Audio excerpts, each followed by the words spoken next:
One thing is that IT field is not static. It's evolving. It's changing all the time. So if we look at here, I present 2 slides that show what happens in 60 seconds in 2017 and 60 seconds in 2018. These are available on the internet. And you can see that there are things like over 400,000 tweets are being sent every minute. So it's really a powerful way of reaching people. So even things like the Facebook sites seems to be increasing, even if I feel that personally things like Facebook are probably going to go down. We might see more WhatsApp messages. So we already have messages are being counted in hundreds of millions. Okay, the text messages that people send amongst themselves every day. So some of the items that were considered in 2007 are no longer there in 2008. So if you look at the diagram for 2007, there were LinkedIn, 120 new LinkedIn accounts created, but in 2008, nobody is really talking about that anymore. Okay, so another area of interest is going to be machine learning. People speak about artificial intelligence, but I think the key item where we should be watching out for is what they call machine learning. I won't have time to go into this, but it's basically computers being able to identify techniques and procedures, or even make recommendations based on the data they have they have available to them. But it's going to be really transformational in the processing of information in future. We probably will have machine learning systems for processing information. So we nowadays speak about big data. So I think a figure I picked up earlier this morning is that there are over 230,000 graduates of UI, right? So this means if we look at all the data we have about these 230,000 people, it's a lot of data, and that's typically considered as big data. So there are now various efforts in the computing domain to try and ensure that we can visualize massive amounts of data in a reasonable way that gives us good comprehension. Because if we do try to draw all of that into a line graph or a scatter plot, it's going to be quite useless. We might end up with a blob of black items. So there is also a lot of effort to ensure that information is secure, treated, and handled with respect for the privacy of individuals. Even though people want to have on-demand access to their records, they don't want that record to be made public without their consent, or to be given to a third party without their consent and request. So in the ICT domain, there are already efforts to ensure that people become compliant. There was a new law that was introduced in the EU a few months ago, the General Data Protection Regulation, GDPR. But that's sort of like a European-wide initiative to ensure that people's data are protected, especially in the digital context. I think we're going to see a lot more of such things being important and vital as in the role of working with information and data. So in conclusion, we do have ICT tools already transforming administrative operations in universities. Trying to optimize operations in the 21st century requires us to begin to pay attention to ICT-based paradigms and tools like machine learning and big data visualizations, especially as these will be useful for improving information mining, decision support, and knowledge management. Okay, so I just have a set of slides about my institution, but I think we can skip them. It's not really about my institution, but I think anyone who wants some more information, we can talk about that later on. So yeah, let's just skip the slides. I think there's, okay, next slide. Next one. Next one. Next one. Next one. Next one. Okay, so here I've listed some of the references of related works that have happened that we can get more information from. I think that's all. Thank you very much.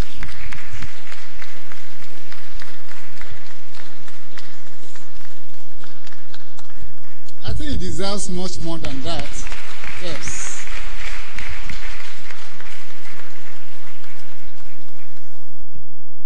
Dr. Clement Onime spent 38 minutes just right on time and right to time too. Thank you, sir.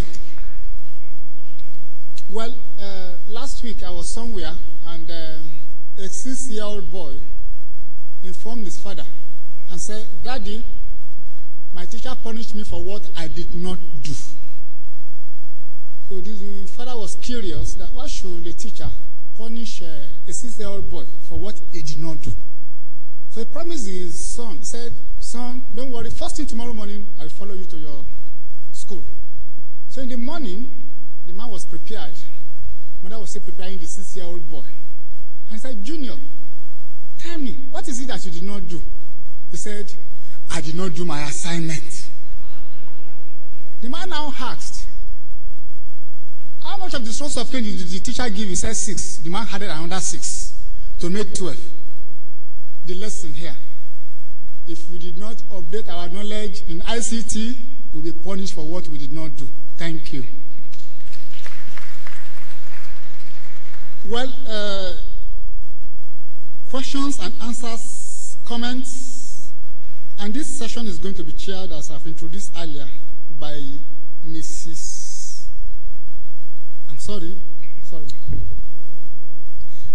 Abiodun Alao. So we have just 10 minutes for this session so that we can go to the next session.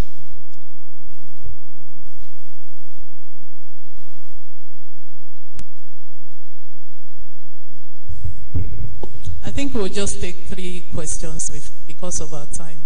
So those who have questions, we can see a hand there. Please, can you give a mic? Please just stay where you are. I will just come to you. Please, we need an usher. Please, an usher to help us. Thank you, sir. Thank you, sir. My name is Fatodo Lumuyua from the academic division. Sir, you talked about workflow, and I want anyway. Okay, sir. Okay, sir. You talked about workflow. Yes. For example, my own boss already, we use WhatsApp, and then to give us assignments, and we still do. But I think some of our bosses needs to be introduced into this.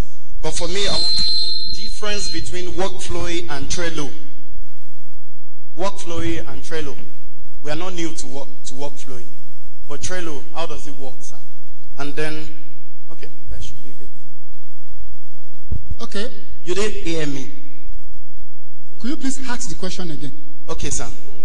The difference between what and what? Between workflow and schedule. And Trello. Schedule. They are difference different between platforms. Workflow and schedule. Yeah. Schedule, yes, schedule. It's Trello. Please, the gentleman in tie. Yes, sir. Yes, sir. Yes. You have 30 seconds. My name is Udofia IE from ABH. The question is directed to the director of ICT.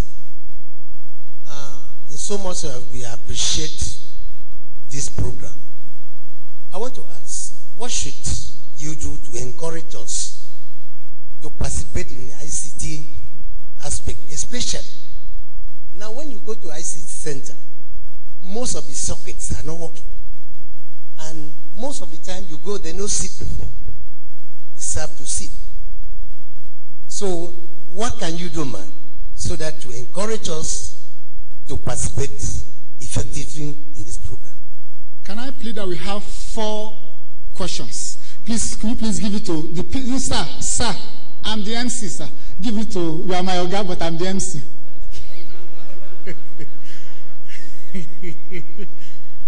Okay, Mr. Odede. Okay, good afternoon, sir.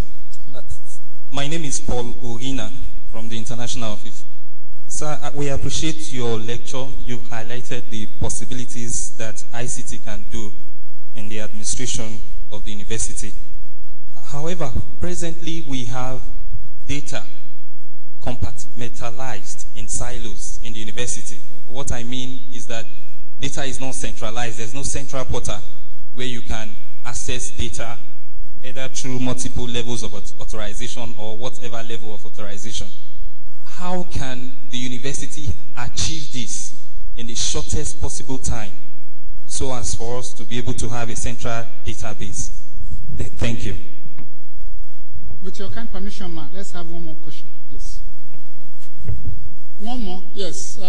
Mr. Akindele. Thank you very much. I really appreciate the presenter, and it's a very big task, you know, trying to mitigate between the standard of Italy and the standard of Nigeria. But you know that transforming from an analog to a digital, the interface between the two is needs assessment. How easy is the needs assessment to transforming the administrative operation of our university in this part of the world to the digital world in ICT through needs assessment? Thank you. Thank you. Well, we have room for 4 questions as directed by the chair. Please let the lecturer respond to the questions. Okay, we give room for somebody on the high table. Could you please bring the microphone?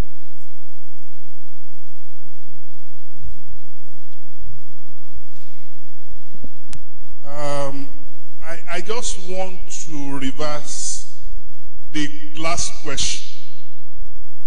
Whether what you need, of course, needs assessment is essential.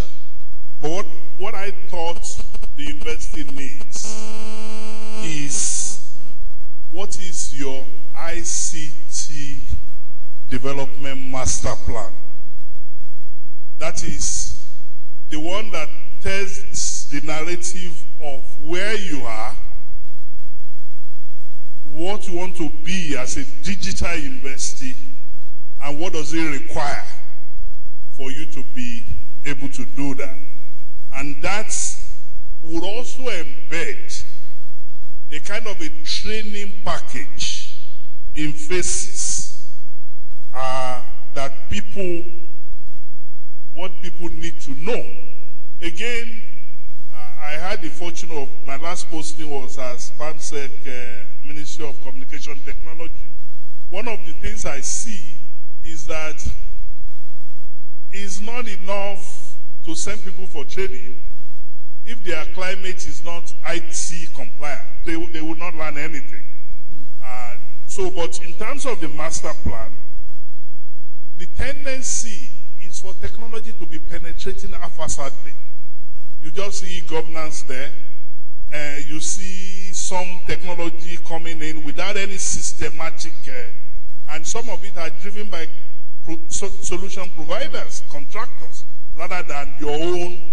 So I thought I should advise the registrar that if nothing else, for each key driver of the change that the registry could lead, she should develop a manual that is available to everybody. In terms of our HR competency, from assist to should be, what is the plan? What do we need to do?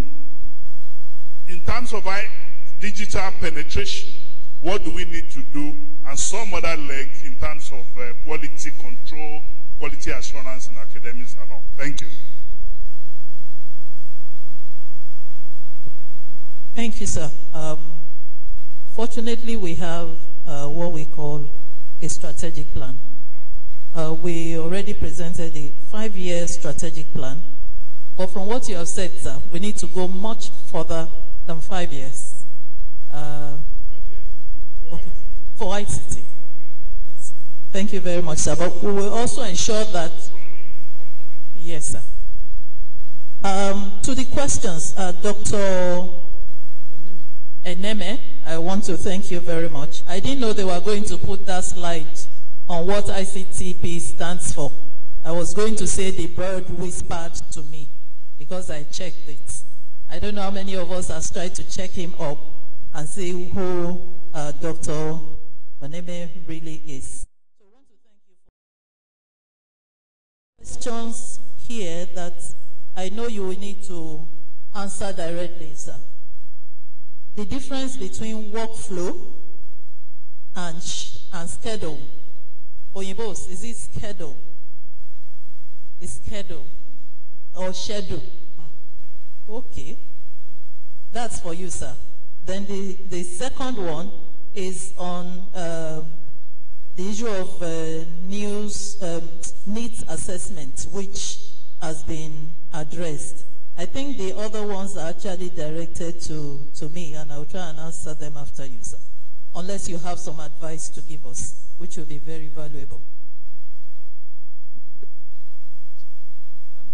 Okay, thank you very much. I think my colleagues have more or less treated some of the questions, and I will just probably add a bit to what has been said. So the first question was about workflow, the difference between workflow and schedules. Okay, workflow tends to refer to the process of getting authorization with respect to some work output or some related output. Okay, so he says he's not talking about schedule, but he's talking about Trello. Trello. That's probably a software package. Yeah? So Trello is a software package. It may implement workflow. Okay, but it's not that it's that different. There are other applications. There's one called Alfresco that also implements workflow. But the process, the whole concept of workflow is the fact that when an output is produced, somebody else has to check, okay, and make a contribution. So, for example, having a committee meeting. You have a committee that reviews either recommendation for promotions or something similar. So a workflow will automatically circulate. So you create a group of just a group called the committee of so and so, and you put in members. And once you trigger the workflow, the documents are circulated to all of them electronically. And each one of them has to sign that they've seen the documents and produce their answers or produce their recommendations. If they don't do it on time, the system takes care of prompting them periodically, either by emails or something, to get their feedback about that. Okay? So Trello is probably just a software implementation of workflows. Okay, how to encourage people to participate in ICT. I think my distinguished colleague also spoke about that, with the fact that the university has to have programs for training. I think I was going to refer us to one of the slides I had put up earlier. I don't know which number. Okay, let me see if I can find the number. But it was the last slide before the Outlook session, which talks about optimizing my... So that will be slide 18. Slide number 18. Yeah, this one. Okay, so the key thing you have to understand is that it starts from you. Okay, there's no amount of ICT program we are going to put in place that if you are not willing, okay, to develop yourself IT-wise, okay, it's not going to have much impact. So I have colleagues that each year you send them for conferences, you send them for training and things like that. But as long as they have not made up their mind to begin to apply and use ICT things, it's not going to be of much use. So I will say that one key aspect is for you to begin to engage yourself. What is Twitter, for example? Are you on Twitter? Maybe you're on Twitter. Okay, so that's good. Okay, that already puts you at a certain level. Are you on Facebook? Are you on LinkedIn? Do you use all these ICT platforms? Do you have a personal website? Did you ever think about creating a personal website? These are all ways of encouraging yourselves to participate in ICT tools. Transforming administrative operations through needs assessment is basically a bit of the same thing. You know your needs, okay, so you can start, okay? You know what you are lacking with respect to ICT tools. Are there softwares that can help you? Begin to bring this to the attention of people in the management. The other thing that is also mentioned is that for needs assessment, you need to also sync whatever you are doing with the ICT master plan of the university. A lot of the times where we end up building silos is simply because we are not paying attention to the master plan that has been developed. Okay? In certain organizations, if you do that, I mean, if it's a public company, you go and build your own system outside the master plan, you lose your job. Okay? It's just as simple. They don't see you as a team player working within the team. So where there is an ICT master plan, keeping to it will ensure that things like silos are either eliminated or they will be assumed or their data will be imported to the central location. So I believe these are the answers for the questions. Thank you very much, sir. On that question of encouragement, I think our presenter, Dr. Onime, has addressed it effectively. But I also heard that we are going to encourage you, but you also need to encourage us to encourage you. So we're encouraging ourselves. I'm sure we'll have more resources. That's before management, and some of the facilities are going to be improved.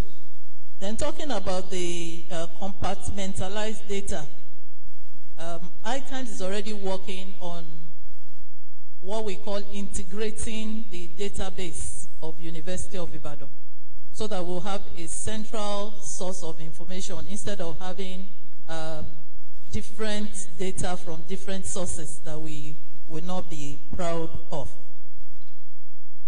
I think the issue of needs assessment is already addressed. I will just end with this, that oftentimes, if we don't come up with initiatives, they will be dumped on us. For most of us, we do our regular jobs, but we need to identify areas where we have challenges and discuss with the ICT. So it's not that ICT is on one hand and we are on the other hand. I'll just say conclusively that the old talk on ICT is just for us to use technology for us to be able to communicate information effectively. And information is something that is not lacking in the registry. Thank you for your time. Thank you very much. Please, let's give her and the speaker another round of applause. And we should not forget, we should be IT compliant in this century. Well, by now we should be eating, but we just go straight to the next paper. Thereafter, we organize ourselves. Also, I want to kindly inform you that locate your name in any of the groups so that when the time comes, you have to go into syndicate groupings. Please just find your name and know your neighbor. So that when we start, we just start. We won't leave this place 7 p.m. Otherwise, maybe we are even going to sleep here. We have accommodation for everybody. Yes, the registrar is able. The next paper. The title is Succession Planning and Mentoring as fundamental for building an enduring legacy. And this is going to be delivered by our own. Let me just tell you about some small thing about Dr. Olaopa. He's an officer of the Order of Nigeria. He's a political scientist. He's a public administrator. He's the executive vice chairman of Ibadan School of Government and Public Policy, Bodija Ibadan, and a professor of public policy at the Lee City University, Ibadan, Oyo State. He's a renowned public speaker and a prolific writer with several publications to his credit. Please let us encourage him while I invite Dr. Tuji Olaopa, CEO, ISGPP. Dr. Olaopa has 40 minutes to do justice to the paper. Okay? I'm also to inform you that Dr. Olaopa got here 8:30 a.m. this morning. So let us give him a round of applause for that. Thank you very much.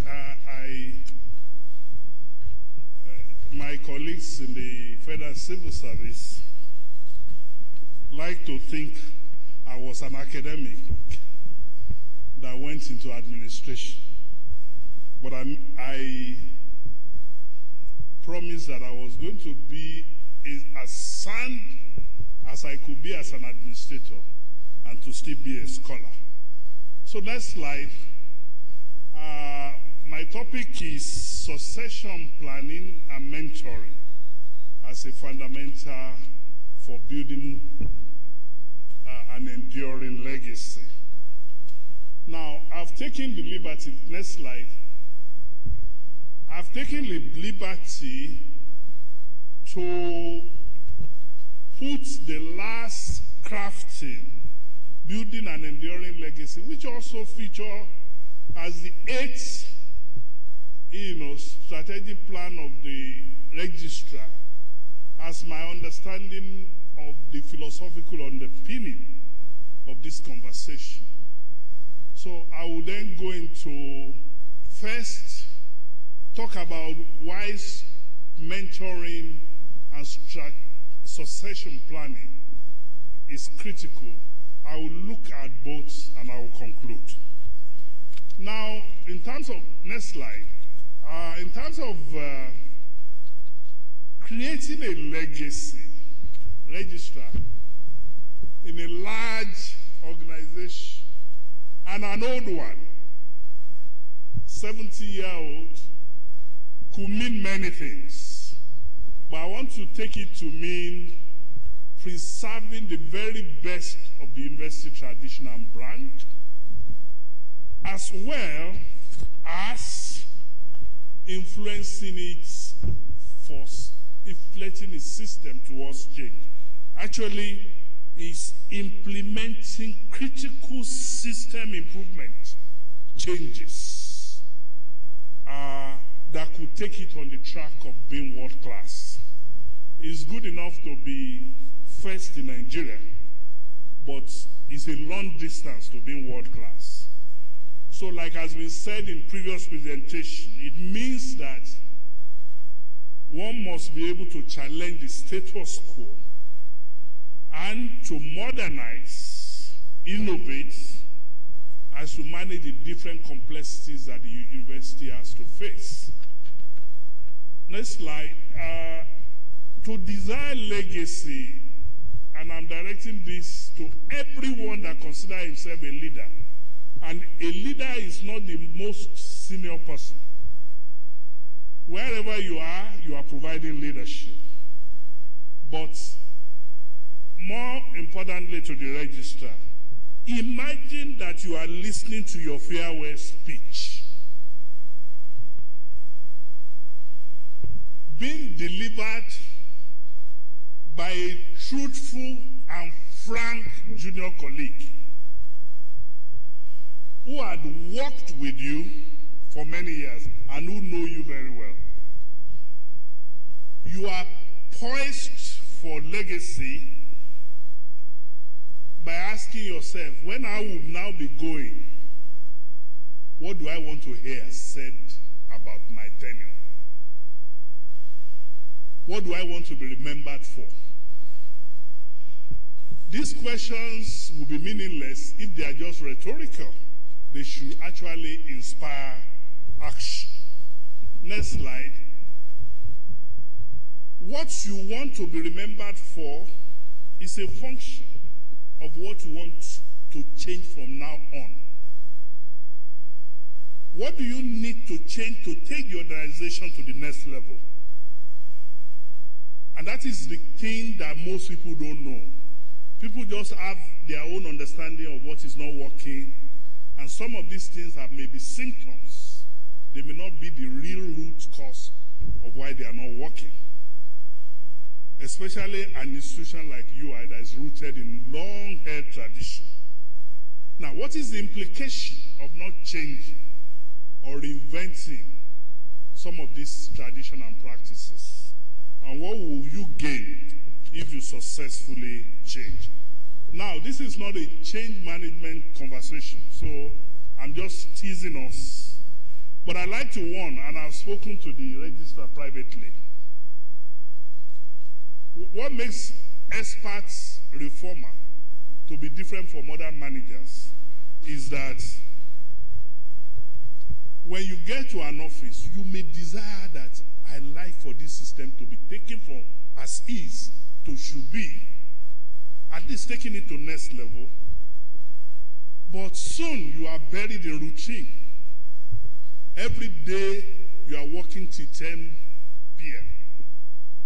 And before you know it, your tenure is expired.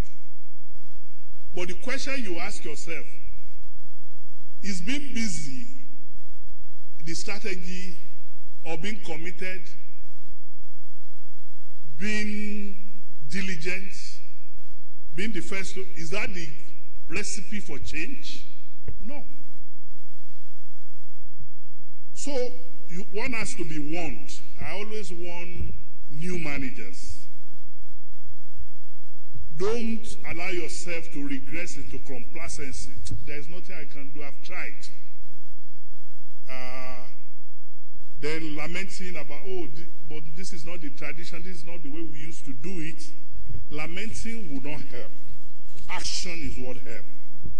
They're not working together. We can disagree without being disagreeable. So it's important that we have a shared, a vision regarding where we're going. At least there must be a critical mass of people who is a change team that is helping you to drive the change. You are there to solve problems, not to win a battle. Usually organization regress into camps, and you start making sure that you undermine yourself, and it is whoever wins. Stop blaming, stop giving us, excuses. Make efforts to systematically identify, and it has been known that even the best experts are not the best people to help themselves to understand the problem they face. Some other people have to provide second opinion. The likes of the retired, registrars can give you more objective. You need to understand them. You need to have a master plan of your change, and you must have a dashboard that helps you to track progress. In order to be able to make legacy, what must you have? You must have scientific questioning capability, analytical thinking, next slide, visioning, capacity. These are competencies that must be learned. Strategic planning, systematic implementation, resilience to follow through. Now let me go straight to the meat of my presentation. Why is mentoring and succession planning strategy for UI? I'd like to create a scenario. What I've seen in Nigeria is that virtually all government universities are still run like typical bureaucracies. Ask yourself, if tomorrow we have a president or a minister of education who is digital, progressive, tomorrow says, I'm giving autonomy to the university, then constitute governing councils of investment savvy and developmental oriented who are knowledgeable. I have seen Dr. Omolayole being chairman here before. If you put a new, techie person to head University of Ibadan and he wants to do something differently, how prepared is the registry? It then means that government university will have to compete with private universities, some of them on a level playing field. You have to recover your costs by making up for your funding gap. With such competitive atmosphere, the university's capacity for identifying, selecting, nurturing, and developing leadership and critical competencies will determine whether you will be competitive. Because really, any organization in the world is determined by the core competencies you have. How many of your internal innovations are driving the change? Now, developing university administrators through selecting and mentoring occupant and successor to top management position and leadership will then become one of the most vital decisions that you have to take. You have to, the core competence managerial skill set of capable and talented people, you have to not only attract them, you have to grow, you have to retain them, because in a competitive atmosphere, the job mobility will be higher. It then means that the University of Ibadan, that is the top of the pack in Nigeria, have built a large pool of talented administrators who have absorbed knowledge and insight and know what it means, what it took UI to be number one. This includes a corporate culture and policy that support professional desire of every manager to be top. In this new competitive climate, universities that do not provide homegrown talent and creative incentive for its staff will be training ground for other universities, because they will watch you develop your staff in a competitive atmosphere, and they will use not only condition of service but better professional environment to attract them out.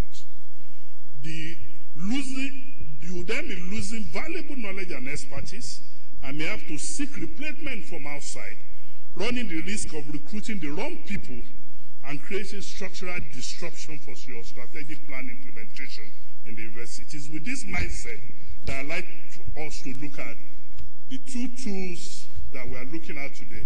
Next slide, mentoring. Now, the mentoring, I'm sure for those of us who have attended a training on mentoring, you'll have had this history. It's rooted, the word mentor was derived from the Greek mythology. Mentor was a friend and trusted counselor of Odysseus. When Odysseus left for the Trojan War, he placed Mentor in charge of his son, Telemachus, and of his palace. But somebody who is not a woman being, a spirit, a goddess Athena, was privy to this. Disguised herself because she knows that Mentor, though elderly, does not have the capacity to mentor